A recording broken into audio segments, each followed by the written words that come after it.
What do Olympic athletes eat and have in their diet? Hi, I'm Dr. Eric Westman. Welcome to my channel where I review and debunk nutritional information online. Well, if you've been watching the Summer Olympics in Paris, you probably are wondering what people are eating.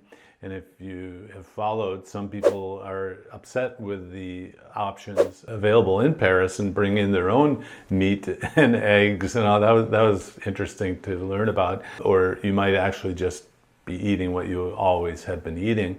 So let's look at a review of what Olympic athletes say. And this is going to be an interesting video because there's kind of an old paradigm and a new paradigm for lots of different things. Keto or carb eating and carb burning, or not eating carbs and burning fat, which is keto. Two different paradigms, two different, driving on the right-hand side of the road and the left-hand side of the road. It's just a different way to do it. Don't do that in the same town, probably not very welcome. But Professor Timothy Noakes in Cape Town, South Africa, in a book that he wrote, The Lore of Running, he taught a generation of runners to carb load. And in a movie called Serial Killers, he ripped out the chapter and said, I was wrong. I'll talk a little bit about that in this video. Be sure to wait till the end where I give my final thoughts. When you're an international sensation, an Olympic athlete, your body becomes your holy grail. Everything depends on how well you treat yourself, including what you put in your body and how well you train. So today we're going to discover what these athletes actually eat and why their diets are tailored that way. Starting off with the calorie-heavy diets. A 12,000 calorie a day diet seems pretty insane, but not to Olympic swimmer Michael Phelps. Although the number might be a ballpark figure, the swimmer has confirmed that his diet is much more calorie intensive than average. He can even consume an entire pound of pasta while he's training. While the rest of us wouldn't dare to gladly exist on such a high-calorie diet, it's necessary for Phelps because swimming is an endurance sport, much like cycling, distance running, or cross-country skiing. These kinds of sports require a constant energy supply that won't run out during long training sessions or big events. Well, so the extreme athletes eating 12,000 calories a day, that's a lot. I mean, so the average person eats maybe 2,000, 3,000 calories a day, depending on your metabolic needs and basically how much you're exercising. That's the main factor. There's a basal metabolic rate, and then there's the activity level, and this is what we use or require energy for. Like keeping the lights on, that's the basal metabolic rate. And then adding extra activity, that is it's kind of the wild card for how much calories you're going to need. But the 5,000 calories is still a lot. Even these other athletes, most people who come to me don't exercise much at all. So that's a different extreme. But the weight loss typically occurs naturally in a low-carb diet when people are eating between 1,000 and 1,500 calories a day, and not exercising much, which is very different than the Olympic athletes here. So this isn't the clinical context by any means. Now, when you get into the fuel source, you're talking about fuel and talking about calories, it's kind of sidestepping the issue of what is the fuel. Does it have to be sugar and glycogen, which is the storage form of sugar, glucose, or can it be fat? Can you run your muscles on fat? Certainly you can. And if you're burning so much energy throughout the day, you'll burn through the carbs and burn the fat. But if you're not doing so much exercise, remember you can't store carbs much as energy. There is only a day's supply of glycogen, so you turn those extra carbs into fat. But the provocative thing that you'll see is some athletes are choosing to not eat many carbs, and to fuel themselves on fat alone, even during exercise. Following up, breakfast is essential to an athlete's diet. According to Real Simple, one thing 3 different Olympic gold medalists agreed on when it came to their diets was the ultimate importance of breakfast. The first medal of the day is apparently vital to a good performance later. According to gymnast Gabby Douglas, breakfast is the most important meal of the day. You can't expect to perform at your best if you don't take good care of your body. But while most of these athletes might hold breakfast on the same pedestal, their first meal of the day are probably very different. For snowboarder Chloe Kim, the day might start off with chocolate pancakes, biscuits and gravy, toast, and cottage cheese. However, figure skater Alex Shibutani has to keep things a bit light with oatmeal and chia seed bars. Lastly, the Winter Olympics golden girl Lindsey Vonn always has her personal chef make her scrambled eggs with veggies and hot sauce. So Lindsey Vonn was, through the years, known to be one of the keto or low-carb athletes who doesn't eat many carbs. Also, Novak Djokovic, one of the world's best tennis players, eats low-carb diet. So, yes, if you're a carb eater, you're going to want carbs. If you're a fat burner, you're a fat consumer eating protein mainly, that's a low-carb keto diet, you're not going to need the urge to fuel so frequently. So most people, when they adopt a low-carb lifestyle, they eat fewer times. You might even eat once a day, called OMAD, 1 meal a day, or it's called intermittent fasting, having 1 meal a day. And that's fine if it's a low-carb diet and you're not hungry. In my world, when I teach it here, those Olympic athletes who say breakfast is the most important meal, they're having the oatmeal and the bananas. So they're actually carb eaters, or running on carbs and glycogen as a main fuel source, not tapping into the ketones and fat burning that someone like Lindsey Vonn might be doing. Not to mention, protein is equal to power. Olympic athletes have to be much stronger than the average person, as evidenced by their physiques and muscle definition, in order to compete in their sports. As a result, it's no surprise that many competitors emphasize the importance of high-quality protein in their diets, which not only promotes muscle growth, but also provides the amino acids required for recovery after a tiring day of competition. In conversation with Cosmopolitan, heptathlete Katrina Johnson-Thompson talked about the vital role protein plays in her diet. She shared that her average daily protein intake is about 70 grams, divided between different meals in whichever way possible. Katrina's typical day starts with a protein powder-based shake or some eggs on toast with a protein-powdered snack to follow up her workouts. Yeah, so it's important to remember that we're made of protein and fat and water. We don't have a whole lot of sugar and glycogen in our bodies. We're made of protein mainly. So protein comes first. If you're so appetite suppressed, even if you're on one of these new drugs that cuts your hunger out, we think it's important to have some protein every day to support your body. So there are things we eat that support our body structure, and then there are things we eat or drink that is just fuel alone. And sugar and carbs are a quick source of energy, but you have to burn them before any fat's going to be burnt, because it's just energy and we don't store sugar. So you're going to have to burn through that sugar and starch before your body is going to burn any of its body fat. And here what you're seeing is that protein is prioritized. I've heard that as I said, prioritize protein.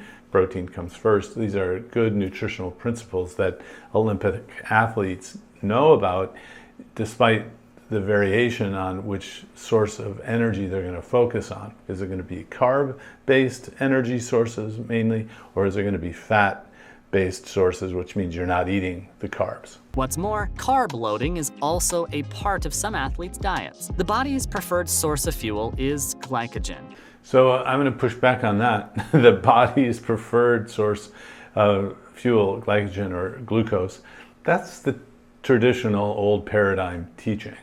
And it's not necessarily true.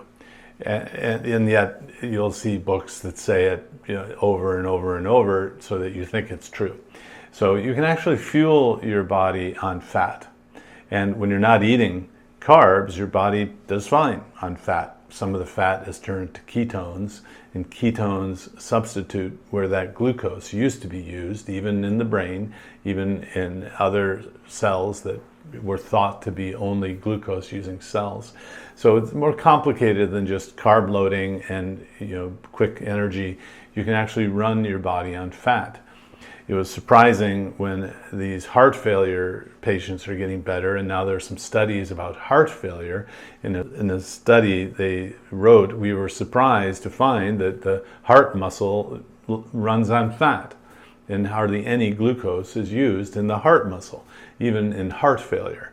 So the traditional training, even amongst doctors and cardiologists, is not entirely complete. Professor Timothy Noakes, in a book called The Lore of Running, taught people to eat carbs before marathons and running and exercise, and he has now kind of flipped based on his own experience, and now he's also the major editor of a textbook called Ketogenic, came out last year. It's a great source of scientific information about low carb and ketogenic diets. He's flipped, meaning he acknowledges that some people can run on fat for their primary fuel. Serial Killers, CEREAL, is a movie that has that theme, and fat as fuel, running on fat, is the language that these athletes started using. Fat being the primary fuel, fueling yourself with fat even during exercise. Sometimes you might want a little sugar during the exercise. This is the advanced course, but anyway, the idea that you can run on fat was kind of novel in the athletic world.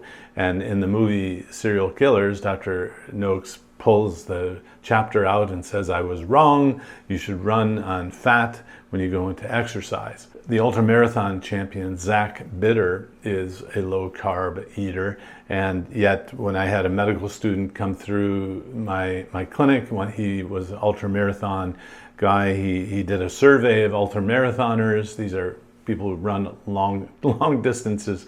Most of them are eating carbs. Most of them are not doing the fat as fuel kind of thing. So it's a slow circulation of information into the athletic world. Most gyms will still teach you that you need carbs. You need carbs to exercise when you don't. If you're going to transition, be kind to yourself the first week or two. Your body has to take a little bit of time to transition to fat burning as fuel, so you might not be able to function, exercise, go at the gym as well as you could have before, but give it time, your body will adjust or keto adapt to using fat and ketones for energy, even during exercise. Our body can't store too much of it though, and when it runs out, we're forced to turn to other less efficient sources of energy. Now, for endurance athletes, carb loading is a lifesaver. They rely on the glycogen that's stored in their muscles to get them through a day of intense training or a big competition. Loading up on carbs begins a day or two prior to a big event in order to achieve the best results. If they follow the advice given by Runner's World, an ideal day of carb loading is divided into small meals that focus on the carbs and don't have too much fiber. The best options for such a diet include bagels with jam, fruit juices, granola bars, baked potatoes, and oatmeal cookies. Moving on, we can't forget about healthy fats. Well, so before going to the fats, so that's the old paradigm where you're carb loading, making sure your glycogen stores, that's the sugar storage form in our body, is really high, so that when you go into the exercise, you can basically run your body on glucose. But it's not the only way to do it. And some people are actually winning records and making records, not eating carbs. So that's the old paradigm and the new paradigm in the athletic world. While it may seem that fats aren't good for anyone, let alone an athlete, to consume on a daily basis, this idea is completely wrong. In fact, healthy fats are just as important as proteins and carbs in a well-balanced diet. According to SF Gate, both carbs and fats are integral for athletes to achieve their best performance. Be it moderate or intense training, fat intake is actually directly related to the production of steroid hormones that aid performance and recovery. In addition to regulating creating inflammation in your body. These factors are all extremely important for an athlete's performance. But that's not all they help with. Alpine skier Rezi Stigler told ABC News that the fats in her diet help maintain healthy skin and hair when she's out training in harsh weather conditions. Luckily, the U.S. ski and snowboard team travels with their personal dietitian and chef who oversee a fat-fueled diet that'll aid them while they train or compete in colder areas. There you hear that fat-fueled diet theme, the new paradigm.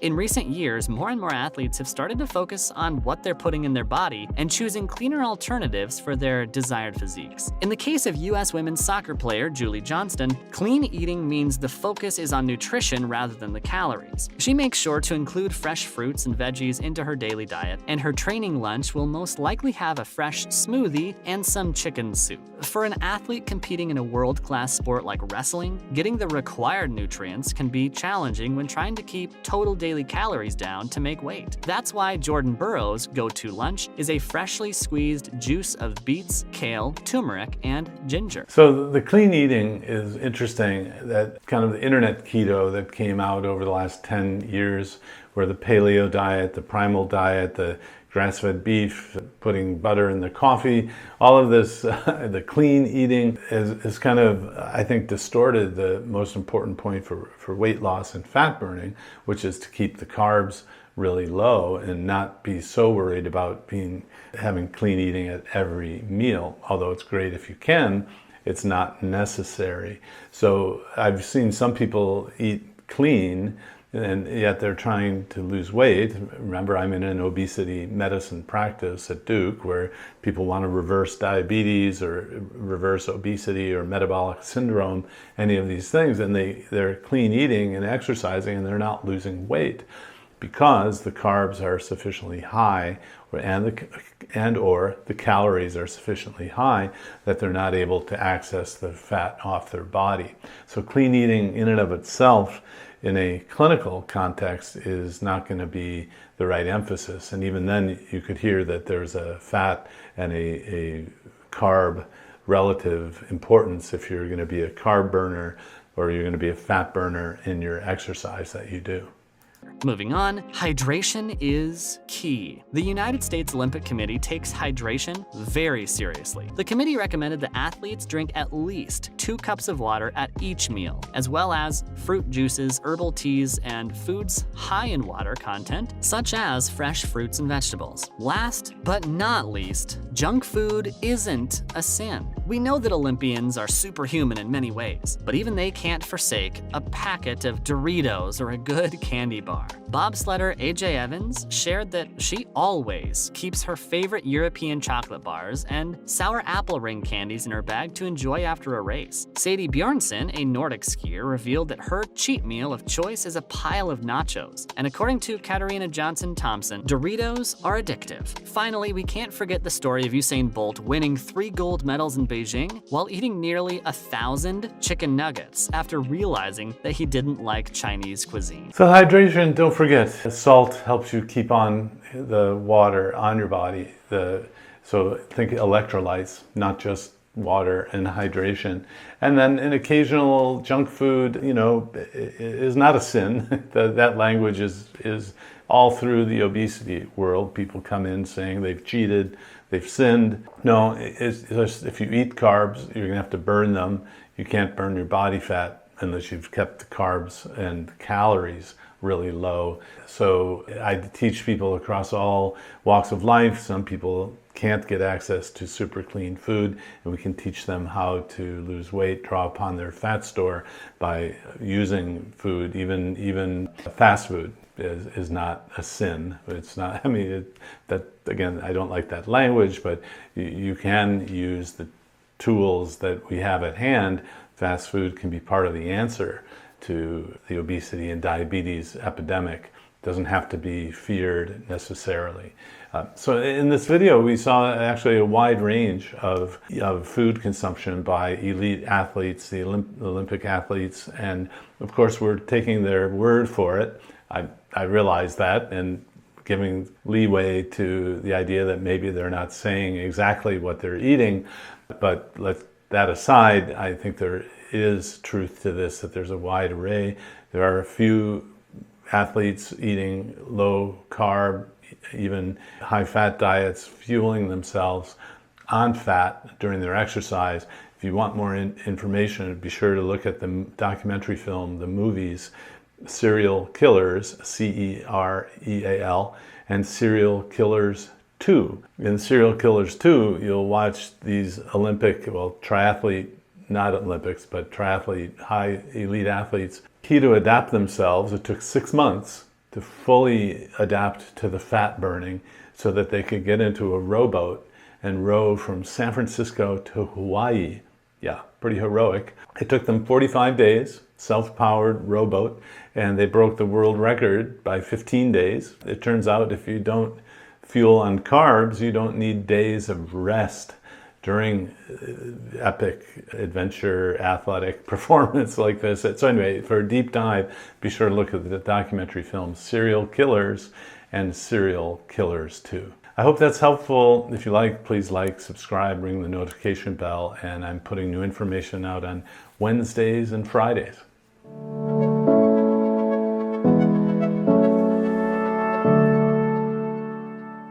If you enjoyed this video, be sure to like, subscribe, and hit the notification bell, and check out AdaptYourLifeAcademy.com.